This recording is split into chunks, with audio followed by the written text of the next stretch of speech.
Hi there, just a video regarding the future of the 100. So it's the 100 finals today, and it's just got me thinking about the future of the tournament and where it goes from here. It's been a bit of a mixed uh, tournament this year round. Quality of player wise, is probably the best quality in the tournament's kind of short history, but attendances have fallen, and it's still not looking um, like it's really a serious competition. So we just going to go through. I've narrowed it down to seven different kind of um, options for the tournament. So number one, keep everything as it is, and this is what I call the ostrich approach. Stick your fingers in your ears. Continue this format. Continue with the inane commentary, and just hope the audience picks up. Continue with the pricing, and just kind of assume things will work out for the best. Right. So I don't think that's a plausible one. So the second option is slight adjustments, and I think this one might actually work. Slight adjustments. So you change the format into a T20 or even a T10, just something that resembles a cricket match. You've got overs rather than sets, etc. And the commentary has to reflect the fact it's a cricket match, not a kids' TV show. And if they do that, you will get attendances up, I think. Thirdly, and this is a bit of a radical one, but play all the games in India. So four of the eight franchises are owned by Indians, and of the other four, three, although American, have Indian connections. Um, so in many ways, it's partly an Indian game, really, or Indian tournament. Um, Probably more people would watch it in India than would watch it here, and there'd probably be more coverage about it in India than here, and more talk about it. So it might actually work well, and also it would enable the English domestic and international summer to continue in the way it used to before 2021. So in a way, everyone could be a winner there. Also, the Indian commentary would be much better than the commentary we get here on the BBC. Be more cricket focused. So all round the tournament would kind of look better. At number four, I think this is what most of the owners want, is that the BCCI allow for Indian players to play. Attendances will increase, as regards TV audiences abroad, in India and countries where there are Indians, and in England, quite funny. It, the ECB is trying to make the game, in a sense, more multicultural in terms of the people who watch it and play it.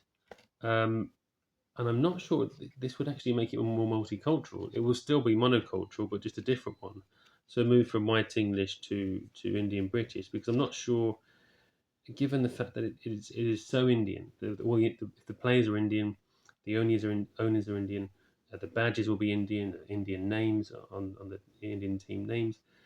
Um, it will just operate as a kind of India played India in England type of tournament. I'm not sure like a British Pakistani from Leeds or London would be that into it, or anyone else from a different background. I think it'd just be purely an Indian tournament. That said, it, in terms of sales and coverage, that would work. So um, this that would be an improvement on what we have now. Uh, so number five, make it a women's only tournament. Now this is great because it will allow the men's game to go back to the way it was before 2021. We could have more cricket in August, um, not not internationals in late September, not county starting in early April and finishing in late September, and at the same time they still save face because they've got the only women's only tournament, the only women's only franchise tournament. And the great thing is because it's a women's tournament, the quality doesn't matter. So if anyone can make a kind of a critique of the quality or players' fitness or whatever, or that person's not catching properly, that person's about 2 stone overweight, you just say you're sexist, and that will shut anything down. Why aren't you talking about uh, this amazing women's cricketer that's bowling at 63 miles per hour? And if you don't think that's amazing, then you really are a sexist, and you should be banned from cricket for life. So you can say things like that will shut all the critics up, and in a way, there'd be no need for people to criticise it because it's a women's only tournament. If men aren't into women's cricket, they don't have to watch it, and they can, stick to watching the men's cricket, which will be played in the summer months. So it could be like a win-win there.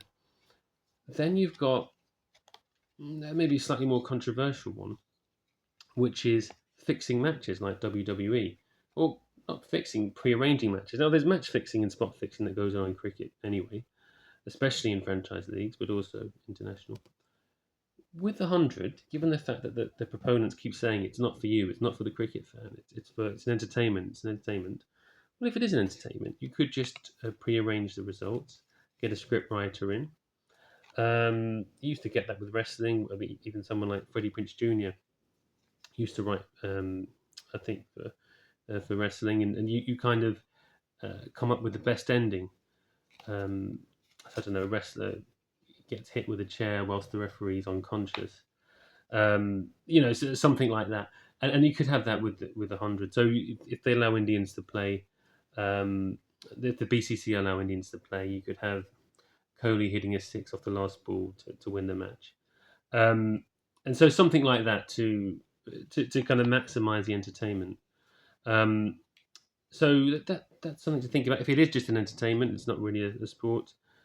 Why not pre-arrange it to make it as entertaining as possible? So yeah. Lastly, this is my favourite one: scrap the tournament completely and make sure all the guilty parties are brought to justice and never allowed to work in English cricket again. So that goes to the people who invented it, the people that implemented it, the people who continued implementing it, the people that sold it off, and the people who put their own careers ahead of English cricket. So a lot of the commentators that pretend it's interesting just because they're getting paid to commentate on it. A lot of the kind of statisticians who do likewise, um, and all those people are banned from cricket. And it could be like the Restoration when Charles II came back and took revenge on all the people, all the Puritans and all of Cromwell's anyone linked to Cromwell, who'd killed his father and got rid of the monarchy. And it could be a similar thing here, without the killing and putting heads on the Tyburn. Just a ban for all those people, and they can just be exiled from cricket, and we can say to them, "Look, English cricket, it's not for you," and they can get on doing something else. And so that would be my kind of dream scenario of the seven. But I would say from numbers two to six are realistic. The first one and the last one aren't realistic, but two to six are realistic, and any one of them would be an improvement on what we have now. So it'll be interesting to see what happens in the future.